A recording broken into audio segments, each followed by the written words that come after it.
نحمده ونصلي على رسوله الكريم اما بعد فاعوذ بالله من الشيطان الرجيم بسم الله الرحمن الرحيم رب اشرح لي صدري ويسر لي امري واحلل عقدة من لساني يفقهوا قولي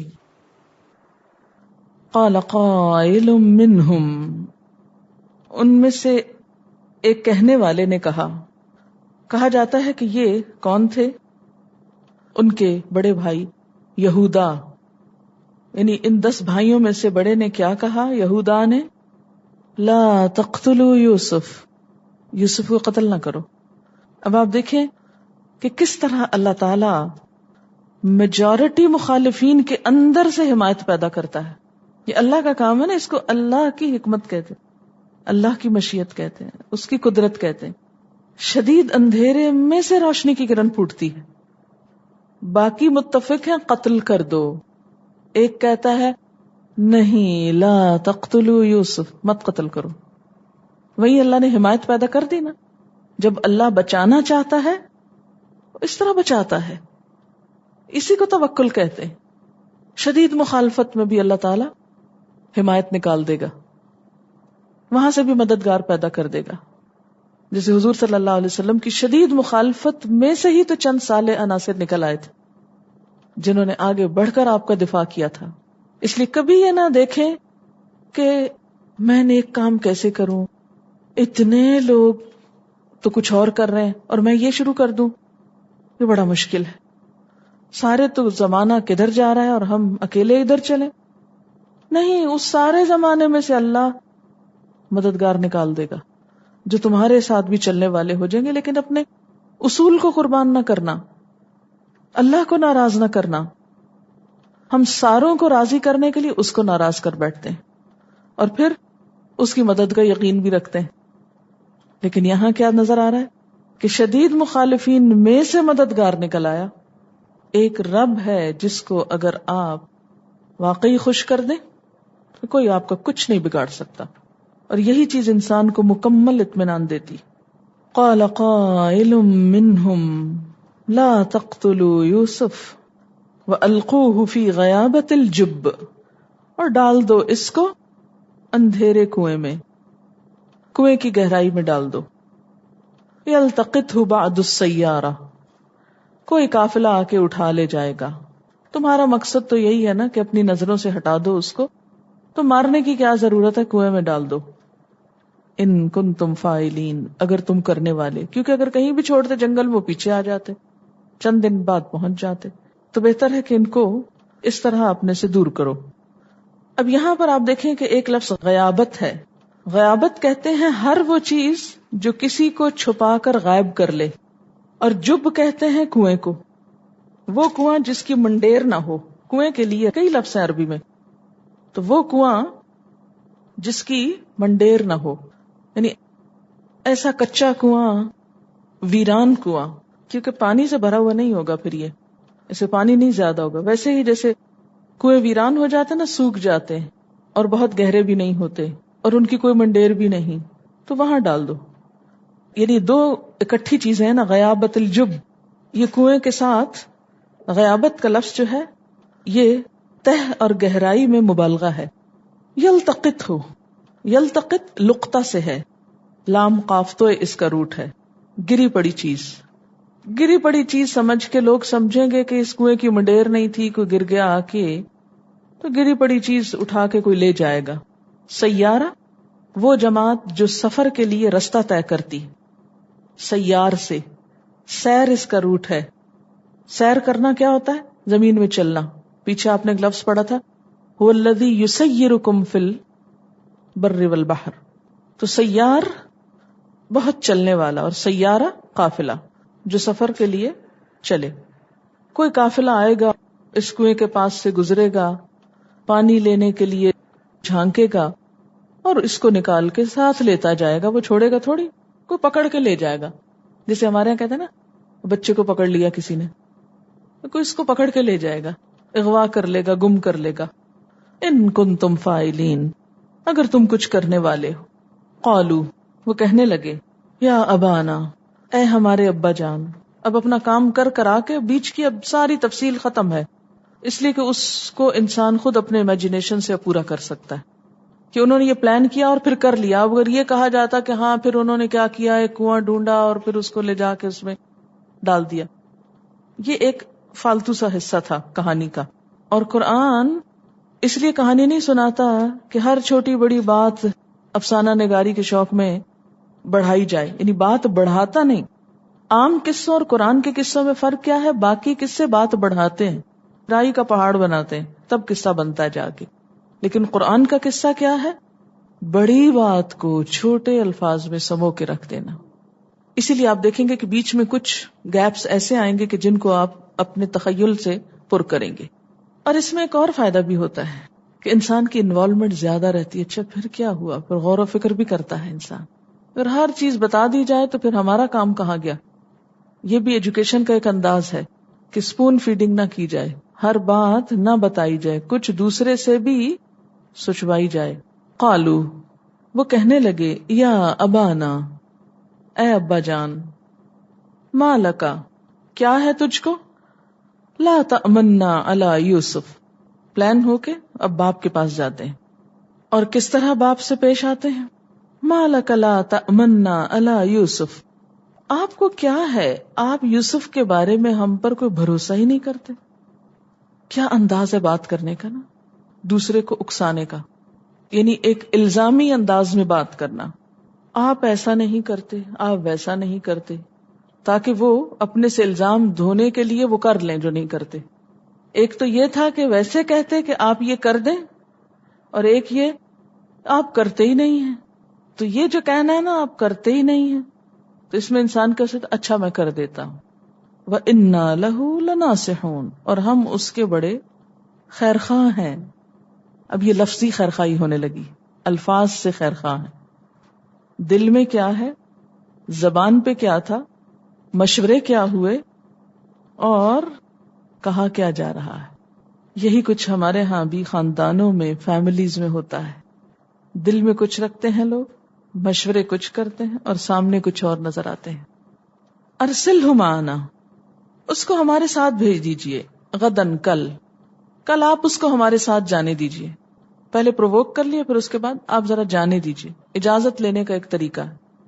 یرتع و یلعب، یرتع ریت عین رتع کہتے ہیں چرنے کو، جیسے جانور چارہ چگتا ہے نا. تو جب انسان باہر جاتا ہے کہیں آؤٹنگ پہ، تو عموماً کیا ہوتا ہے کہ وہاں کے جو نیچرل فروٹس ہیں یا نئی نئی چیزیں ہیں ان کو کھاتا پیتا ہے.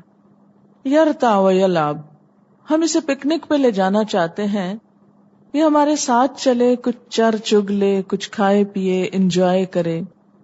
وَإِنَّا لَهُ لَحَافِظُونَ، اور ہم یقیناً اس کی حفاظت کرنے والے. پھر زبانی کلامی باتیں. اب آپ دیکھیں جو شخص جتنا جھوٹا ہوتا ہے اتنی یقین دہانی زیادہ کراتا ہے. انا لہو لناصحون، انا لہو لحافظون. چرب زبانی دیکھیں آپ.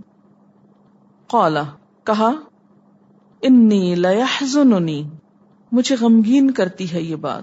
حزن کہتے ہیں دوسرے کا غم. غم کے لیے بھی بہت سے لفظ ہیں، جیسے خوف کے لیے کئی لفظ ہیں پیچھے آپ پڑھ چکے ہیں، ایسے غم کے لیے دوسرے کا غم. مجھے غمگین کرتی ہے یہ بات، ان تذهبوا به، کہ تم اس کو لے جاؤ. واخاف، اور مجھے ڈر لگتا ہے، ان یاکلہ الذئب، کہ اس کو بھیڑیا نہ کھا جائے. وہاں بھیڑیے عام طور پر ہوں گے آس پاس زیادہ. وانتم عنہ غافلون، اور تم اس سے غافل ہو جاؤ. ایک بہترین انداز ہے سمجھانے کا، ٹالنے کا، کہ میں اس کی جدائی برداشت نہیں کر سکتا، ذرا سی غفلت کے خطرناک نتائج ہو سکتے ہیں، اس لیے اس کو رہنے دو، چھوڑ دو. قالو، انہوں نے کہا، لئن اکلہ الذئب ونحن عصبۃ، اگر اس کو بھیڑیا کھا جائے اور ہم ایک پورا جتھا ہوں. ان کو اپنے جتھے پہ بڑا ناز تھا. اچھا یہ انسان کی بڑی کمزوری ہے جتھے پہ ناز ہونا، پتا ہے آپ کو. ہمارے معاشرے میں بھی تو یہ بہت ایک ویک پوائنٹ ہے نا لوگوں کا.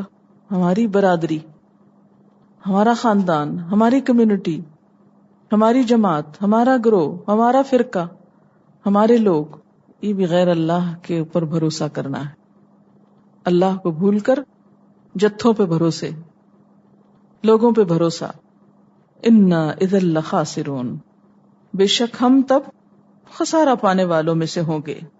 یہ تو پھر بڑے خسارے کی بات ہے کہ اتنے ہوتے ہوئے بھی ہم یوسف کو بھول جائیں اور اس کو نقصان پہنچ جائے. لیکن تقدیر کے آگے کوئی بھی تدبیر نہیں چلتی. فلما ذهبوا به، اب لے جاتے ہیں اس کو منا کے باپ کو، اب لے گئے اس کو. واجمعوا، اور انہوں نے اتفاق کر لیا. اجمعوا اجماع کر لیا، سب جمع ہو گئے. ان یجعلوہ، کہ ڈال دیں گے اس کو. کس کو؟ یوسف کو. کہاں؟ فی غیابت الجب، اندھے کنویں میں یا کنویں کی گہرائی میں. وَأَوْحَيْنَا إِلَيْهِ، اور ہم نے وحی کی اس کی طرف. کس کی طرف؟ یوسف علیہ السلام کی طرف، آپ کو تسلی دینے کے لیے. کیا؟ لَتُنَبِّئَنَّهُمْ، البتہ تم ضرور خبر دو گے ان کو، اپنے بھائیوں کو. بِأَمْرِهِمْ هَذَا، ان کے اس کام کی. اپنے بھائیوں کو تم ان کا آج کا یہ قصہ کبھی بتاؤ گے. وہ جو کچھ تمہارے ساتھ کر رہے ہیں کبھی یہ سب تم ان کے سامنے ذکر کرو گے. وَهُمْ لَا يَشْعُرُونَ، اور وہ شعور بھی نہ رکھتے ہوں گے، انہیں تو یاد بھی نہ ہوگا، خیال بھی نہیں رہے گا. روایات میں آتا ہے کہ یوسف علیہ السلام 3 دن کنویں میں رہے تھے، اور یہیں پر انہیں خواب کے ذریعے دکھایا گیا تھا کہ تم ایک دن بڑے مقام پر پہنچو گے اور تمہارے بھائی عاجز خوار ہو کر تمہارے پاس پہنچیں گے اور تم انہیں ان کا یہ جرم یاد کرواؤ گے. ایک اور بات یہ کہ جو وحی کا لفظ ہے وہ اوحینا الیہ، یہ بھی اس لیے ہے کہ پیغمبروں پر بچپن میں بھی وحی آ سکتی، یعنی یہ خواب بھی ہو سکتا ہے اور یہ اوحینا کی اصل شکل بھی ہو سکتی. ایک اور مثال حضرت عیسیٰ علیہ السلام کی آپ کے سامنے ہے کہ وہ بچپن میں پنگھوڑے میں بولے تھے، انی عبداللہ آتانی الکتاب وجعلنی نبیا. اب کیا ہوا؟ واپس آتے ہیں. وجاؤ اباہم عشاء یبکون، اور آ گئے اپنے باپ کے پاس عشاء کے وقت روتے دھوتے. عشاءً جب اندھیرا چھا جاتا ہے اس وقت کو عشاء بولتے ہیں، یعنی شفق کی سرخی غائب ہو جاتی. یہ نماز عشاء جو ہے نا مغرب کے بعد تقریباً 1.5 گھنٹے میں ایسا ہوتا ہے. مغرب کے 1.5 گھنٹے بعد رات کا اندھیرا پوری طرح آسمان پہ چھا جاتا ہے. دن کو نہ آئے، رات کو آئے. کیوں؟ اندھیرے میں ان کے جو جذبات ہیں، یہ جھوٹ کے تاثرات ہیں، وہ نہ نظر آئیں، وہ نہ پتہ چلیں. وجاؤ اباہم عشاء یبکون، عشاء کے وقت اپنے باپ کے پاس روتے دھوتے ہوئے آ گئے. قالو، کہنے لگے، یا ابانا، اے ابا جان، انا ذهبنا نستبق، ہم گئے تھے دوڑ لگانے، ہم دوڑ لگانے گئے. نستبق سین بے قاف سبق سے. وترکنا یوسف عند متاعنا، اور یوسف علیہ السلام کو ہم نے اپنے سامان کے پاس چھوڑ دیا کہ وہ ذرا رکھوالی کرے اور ہم ذرا دوڑ آئیں. فاکلہ الذئب، تو اس کو ایک بھیڑیا کھا گیا، سارے کا سارا کھا گیا. وما انت بمؤمن لنا، اور تو ہم پہ بھروسہ ہی نہیں کرے گا، تو نہیں مانے گا ہماری بات. آپ تو ہم پہ ٹرسٹ ہی نہیں کرتے، آپ کو تو ہم پہ یقین ہی نہیں، ہم چاہے کتنے ہی سچے، آپ تو ہمیں کبھی سچا سمجھتے ہی نہیں. پھر وہی انداز، الزامی انداز بات کرنے کا، تاکہ دوسرے کو چپ کرایا جا سکے. وما انت بمؤمن لنا ولو كنا صادقین، خواہ ہم کتنے ہی سچے کیوں نہ ہو. وجاؤ علی قمیصہ بدم کذب، اور لے آئے اس کے قمیص پر جھوٹا خون لگا کر. کہا جاتا ہے کہ بکری ذبح کر کے اس کے خون میں قمیص لت پت کر کے گھر لے گئے. قال، یعقوب علیہ السلام نے کہا، بل سولت لکم انفسکم امرا، بلکہ تمہارے نفس نے تمہارے لیے ایک بڑے کام کو آسان کر دیا ہے. سولت، سول یسول تسویل، کون سا باب ہے؟ تفعیل. اس کے معنی ہیں نفس کا اس چیز کو جس پر وہ حریص ہے مزین کرنے اور بری چیز کو اچھی شکل میں پیش کرنا، برے کام کو اچھا بنا کے پیش کرنا، اور کون سی برائی کو؟ جو انسان کو بڑی پسند ہو. اب دیکھیں جو حرام غلط کام ہمیں پسند ہوتا ہے، مثلا غیبت کرنا، کسی کو ڈیگریڈ کرنا، کسی پہ الزام دھرنا، کسی پہ بہتان لگانا، بات کو بڑھا چڑھا کے پیش کرنا، یہ سب کچھ عموماً نفس کو بڑا مرغوب ہوتا ہے، مبالغہ آرائیاں. تو اس وقت انسان یہ نہیں سوچتا کہ یہ غلط بات ہے، بلکہ ان کو ایک بہت خوبصورت انداز میں دیکھتا ہے اور اپنے آپ کو بالکل درست سمجھتا ہے، حق پر، اور پھر پوری تسلی سے کر لیتا ہے. تو اس کو کہتے ہیں تسویل. اب دیکھیں کہ یعقوب علیہ السلام نے ان کی بات کا یقین کوئی نہیں کیا، بلکہ جواب میں کیا کہا؟ بل سولت لکم انفسکم امرا، تمہارے نفسوں نے تمہارے لیے اس کام کو بہت آسان کر دیا تھا. فصبر جمیل، صبر ہی اچھا ہے. یہ ہے ایک بہترین اخلاق کہ ایک شخص اتنا بڑا جرم کرے اور جواب میں انسان اس طرح نظر انداز کرے، اس طرح درگزر کرے. فصبر جمیل، صبر ہی اچھا ہے، صبر کروں گا، اچھی طرح کروں گا. واللہ المستعان، اور اللہ ہی ہے جس سے مدد چاہی جاتی ہے، اللہ ہی سے مدد مانگتا ہوں. الا ما تصفون، اس پر جو تم بیان کر رہے ہو، یہ بات جو تم کہہ رہے ہو، اس بات کو برداشت کرنے کے لیے، اس پر حوصلہ لانے کے لیے اللہ سے مدد مانگوں گا. یعقوب علیہ السلام کوئی گالی گلوچ نہیں کرتے، کوئی شور ہنگامہ نہیں کرتے، کوئی بین نہیں کرتے، کوئی بال نہیں نوچتے، کوئی بیٹوں کو دھمکی نہیں دیتے کہ نکل جاؤ یہاں سے اور مجھے نظر نہ آؤ، کچھ نہیں. اچھا ہم لوگ کیا کرتے ہیں؟ اگر ہمارے بچوں میں سے کوئی ایک بچہ ایسا کر کے آئے، اتنا بڑا جرم، چھوٹا نہیں ہے یہ جرم، مثلا فیل ہو کے آئے، رزلٹ اچھا نہ آئے اس کا، یا کوئی اور ایسا ہی غلط کام کر کے آئے، ہم اس کی آتے ہی کیا خبر لیتے ہیں؟ یہ میں سب ماؤں سے پوچھ رہی ہوں. ہم سب کیا کرتے ہیں؟ چیخیں گے، چلائیں گے، شور کریں گے، ہنگامہ کریں گے، برتن توڑیں گے، دروازے پٹکیں گے، رونا دھونا مچا دیں گے، اور قصہ سارا دن ہر آنے جانے والے کو سنائیں گے، اور بس چلے تو مار پٹائی بھی کریں گے. یہاں ایک معزز باپ کا روپ نظر آتا ہے، با اخلاق با کردار باپ کا، جو اولاد کی غلطی کو اس نظر سے دیکھتا ہے. کیا زبردست اخلاق ہے نا. آپ ذرا امیجن کریں، یعقوب علیہ السلام بیٹھے ہوئے ہیں اور یوسف علیہ السلام کو کہیں چھوڑ کر باقی بھائی آئے ہیں، جھوٹی بات کر رہے ہیں، اور باپ کو پتا چل رہا ہے یہ جھوٹ بول رہے ہیں. یہ کیسے ہو سکتا ہے کہ 13-14 سال کا لڑکا سارا ہی بھیڑیا کھا جائے؟ بھیڑیا کا سائز معلوم ہے؟ انسان سے چھوٹا ہوتا ہے نا، بکری سے کچھ بڑا ہوتا ہے. آپ چلیں یوں ہی سمجھ لیں جیسے بکری ہو، تو بکری ایک 14-15 سالہ لڑکے کو کھا سکتی ہے؟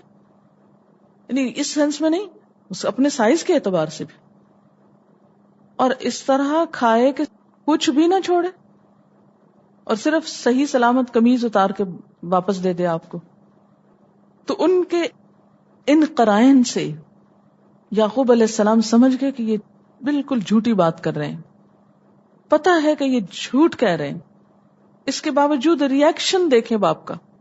ہم سب کے لیے سبق ہے کہ بڑی سے بڑی خرابی کو خاموشی کے ساتھ برداشت کر لینا. اس کا فائدہ کیا ہوتا ہے؟ اس کا فائدہ کیا ہوتا ہے کہ آئندہ کے لیے اولاد کی اصلاح کے چانسز باقی رہتے ہیں. اور جو والدین چھوٹی سی بات پر بہت بڑا ری ایکشن کرتے ہیں اور بچوں کو گھر سے نکال باہر کرتے ہیں, بے عزت کرتے ہیں, وہ ان کی مزید اصلاح کے مواقع ختم کر دیتے ہیں. وجاءت سیارہ, اب دوسری طرف کیا ہو رہا ہے, ادھر کا سین کیا ہے, وہ پھینک کے چلے گئے ہیں کنویں میں, ایک قافلہ آتا ہے, آ کے وہاں قریب کہیں رکتا ہے. فَأَرْسَلُوا وَارِدَهُمْ, وہ بھیجتا ہے اپنے وارد کو. وارد کہتے ہیں نا پانی پہ اترنے والا, پانی لانے والے کو یعنی سقے کو بھیجتا ہے. فَأَدْلَى دَلْوَةً, تو وہ کنویں میں ڈول لٹکاتا ہے. اور یہ لفظ تدلیہ سے ہے, جس کا معنی ہوتا ہے کنویں میں ڈول ڈالنا. تو ادلا ڈول ڈالا, دلوہ اپنا ڈول. کس نے؟ وارد نے, پانی لینے والے نے کنویں میں ڈول ڈالا. قالا, بول اٹھا, یا بشرا, او خوشخبری, گڈ نیوز, ہاذا غلام, یہ تو ایک لڑکا ہے. بعض روایات میں ان کی عمر 13 سال, بعض میں 16 سال اور بعض میں 17 بھی بتائی جاتی. ٹین ایجر, یہ تو ایک لڑکا ہے.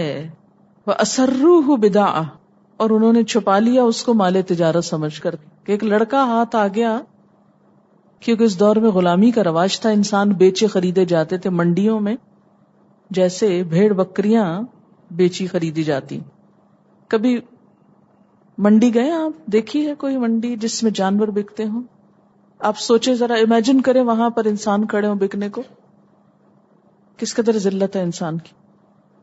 لیکن بہرحال پہلے ایسا ہوا کرتا تھا کہ انسانوں کی بھی غلاموں کی بھی منڈیاں لگتی تھی جیسے بھیڑ بکریوں کی لگتی.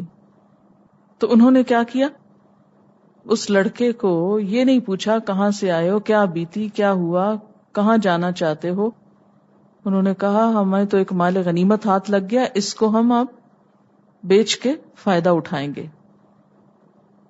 بدعہ کہتے ہیں مال تجارت کو. بدعن سے, بدعن گوشت کا بڑا ٹکڑا جو کاٹ کر علیحدہ کر لیا جائے, مال کی وافر مقدار کے لیے جو تجارت کے لیے رکھا جائے. آپ نے دیکھا ہوگا جیسے ایک دکاندار ہوتا ہے نا, وہ سارا دن سامان سیل کرتا ہے, جو پیسے اس کو آتے ہیں وہ سارے کھا پی کے ختم نہیں کرتا. وہ کیا کرتا ہے, کچھ استعمال کرتا ہے اور اس کا ایک بڑا حصہ ری انویسٹ کرنے کے لیے الگ رکھ لیتا ہے. یہ جو عام خرچے سے پیسے دوبارہ انویسٹ کرنے کے لیے رکھے جاتے ہیں, یہ بدعہ اصل میں کہلاتے ہیں. اور پھر اس سے مال تجارت کے لیے بھی لفظ بدعہ استعمال ہونے لگا. وَأَسَرُّوهُ بِدَعَةً وَاللَّهُ عَلِيمٌ بِمَا يَعْمَلُونَ, اور اللہ خوب جانتا ہے جو وہ کر رہے تھے. لیکن اس کے باوجود اللہ تعالیٰ نے ان کو یہ سب کچھ کرنے دیا تاکہ وہ جو اللہ نے انسان کو آزادی دی ہے عمل کی وہ استعمال کر لیں. وَشَرَوْهُ, اور انہوں نے بیچ ڈالا اس کو. کس کو؟ بچے کو یا لڑکے کو. کتنے میں؟ بِثَمَنٍ, قیمت, بخسن, کم, کم قیمت پہ بیچ ڈالا, اونے پونے بیچ ڈالا. دراہم معدودہ, گنتی کے چند درہم. ایک روایت میں آتا ہے 20 درہم میں. کیوں؟ اس لیے کہ گری پڑی چیز تھی نا. اگر آپ کو بھی کبھی کوئی گری پڑی چیز ملے تو اس کے ساتھ آپ کیا معاملہ کرتے ہیں؟ اگر آپ کو وہ بیچنی پڑے تو آپ کو اس سے کوئی انٹرسٹ نہیں ہوتا کہ وہ کتنے کی بیچے, بس یہ ہے کہ بک جائے, جان چھوٹے. انہوں نے بھی جان چھوڑانی چاہیے. وَكَانُوا فِيهِ مِنَ الزَّاهِدِينَ, اور وہ تھے اس کے معاملے میں بے رغبت لوگوں میں سے. زاہد کی جمع ہے زاہدین. زاہد کس کو کہتے ہیں؟ جو دنیا سے بے رغبت ہو, جس کو دنیا میں کوئی انٹرسٹ نہ ہو. اس قافلے والوں کو بھی یوسف میں کوئی انٹرسٹ نہیں تھا. آپ دیکھیں اتنی قیمتی چیز یوسف علیہ السلام کہ جنہوں نے اتنا بڑا خواب دیکھ رکھا تھا کہ احد عشر کوكبا والشمس والقمر رأيتهم لي ساجدين. ایک طرف اس کا اتنا بڑا مقام اور دوسری طرف اس کی یہ ناقدری. ہر انسان کی زندگی میں یہ دونوں چیزیں آتی.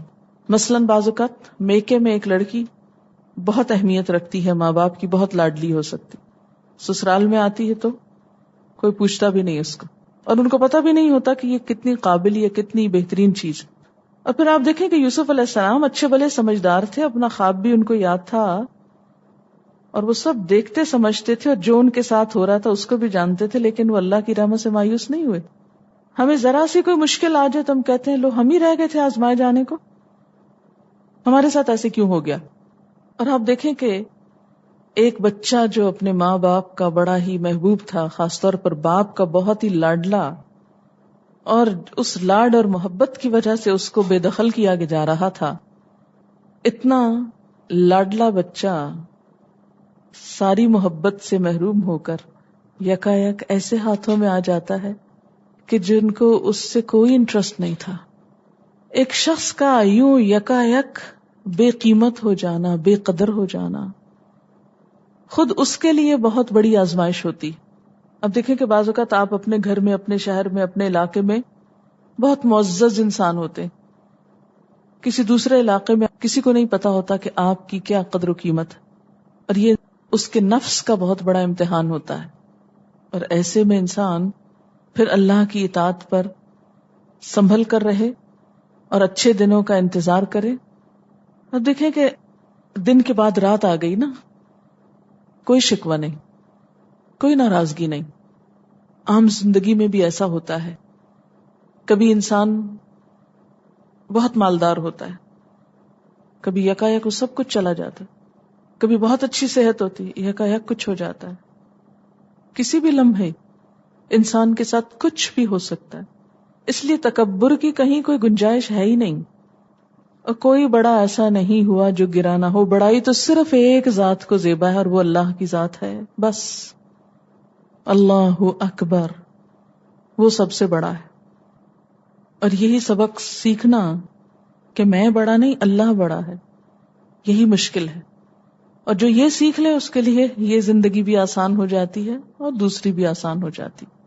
اچھا، یہاں یوں لگتا ہے نا کہ ان کے ساتھ بڑی زیادتی ہوئی، لیکن یہ سب تیاریاں ہیں آئندہ بلندی پہ پہنچنے کی.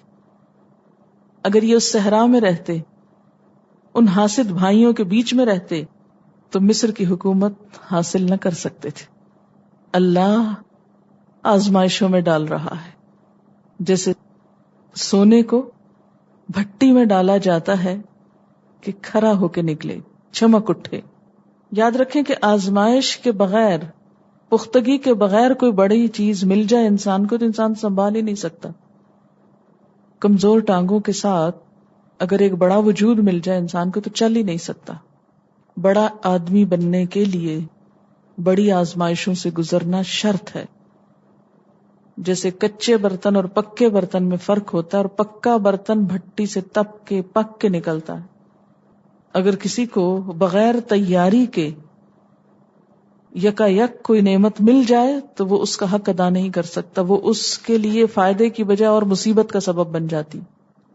باپ کی محبت سے محروم ہو کر کنویں میں، کنویں سے قافلے کے پاس، قافلے سے ایک اور جگہ پہ آ گئے. مصر کے ایک شخص نے ان کو خرید لیا. قرآن مجید آگے چل کر اسے عزیز کے لقب سے یاد کرتا ہے، جس نے خریدا تھا، عزیز مصر. لگتا ہے کہ وہ کوئی بہت بڑا عہدیدار تھا مصری حکومت میں یا صاحب منصب تھا، بہرحال وہاں کی ایلیٹ میں سے تھا. اور بعض روایات میں آتا ہے کہ یہ وہاں کے حکمران ریان بن ولید کا وزیر خزانہ تھا. اس کی بیوی زلیخا یا راعیل، ایک راہیلہ ہوتا ہے نا، اور ایک عین کے ساتھ راعیل نام روایات میں آتا ہے. وآخر دعوانا ان الحمد للہ رب العالمین. سبحانک اللہم وبحمدک نشہد ان لا الہ الا انت نستغفرک ونتوب الیک. السلام علیکم ورحمۃ اللہ وبرکاتہ.